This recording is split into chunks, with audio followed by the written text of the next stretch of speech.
ድምጻችንን ከፍ አድርጎ ለማሰማት ለእግዚአብሔር ጥሪ ምላሽ ለመስጠት ጊዜው ደረሰ።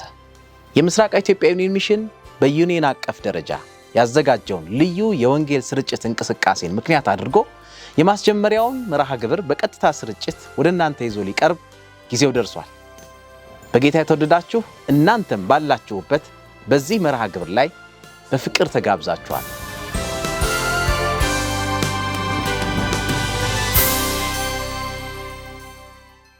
እግዚአብሔር ቀን መጥቷልና እርሱም ቀርቧልና በጽዮን መለከትን ንፉ፣ በቅዱሱም ተራራ ላይ እሪ በሉ፣ በምድርም የሚኖሩ ሁሉ ይንቀጥቀጡ፣ የእግዚአብሔር ቀን መጥቷልና። ትንቢተ ኢዮኤል ምዕራፍ 2 ቁጥር 1። ከሰኔ 24 እስከ ነሐሴ 23 ቀን 2018 ዓ.ም ድረስ በሺዎች የሚቆጠሩ ፓስተሮች፣ ወንጌላውያን፣ የቤተክርስቲያን ሰራተኞችና አባላት ለአንድ ተልእኮ አንድ ሆነው በመላው የምስራቅ ኢትዮጵያ ዩኒየን ሚሽን ስር ባሉ ስፍራዎች ሁሉ የዘላለሙን ወንጌል ይዘው ብዙዎችን የምስራች ሊሉ ይወጣሉ። ይህንን ታሪካዊ የወንጌል እንቅስቃሴ በይፋ በቀጥታ ስርጭት ስንጀምር የዚህ ልዩ ራእይ የአምልኮ፣ የመነቃቃት፣ የመሰጠት መርሃ ግብር አካል ይሁኑ። ማክሰኞ ሰኔ 23 ቀን 2018 ዓ.ም ልክ ከምሽቱ 12 ሰዓት ከ30 ላይ በፍልውሃ የሰባተኛ ቀን አድቬንቲስት ቤተክርስቲያን በሚደረገውና በሆፕ ቻናል ኢትዮጵያ በሚተላለፈው የመርሃ ግብሩ ማስጀመሪያ የቀጥታ ስርጭት ዝግጅት ላይ እርስዎ በአክብሮት ተጋብዘው ሌሎችንም እንዲጋብዙ ታድመዋል።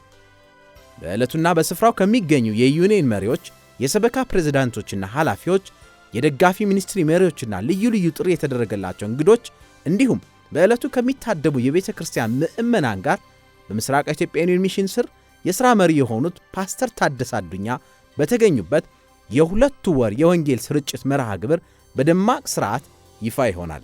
በዕለቱም ስለ መለከት ንፉ ሁሉ እስኪሰማ የወንጌል ስርጭት እንቅስቃሴ፣ የዋን ቮይስ 27 ዓለም አቀፋዊ እንቅስቃሴ፣ የምስራቅ ኢትዮጵያ ዩኒየን ሚሽን ዘርፈ ብዙ አገልግሎት ሰጪ ሕንፃ ግንባታ ፕሮጀክትና በቅርቡ በዩኒየን አቀፍ ደረጃ በሶዶ ከተማ ስለተዘጋጀው ልዩና ሀገር አቀፋዊ መንፈሳዊ ኮንፈረንስ በሚመለከታቸው የሥራ ኃላፊዎች መረጃ ይሰጣል።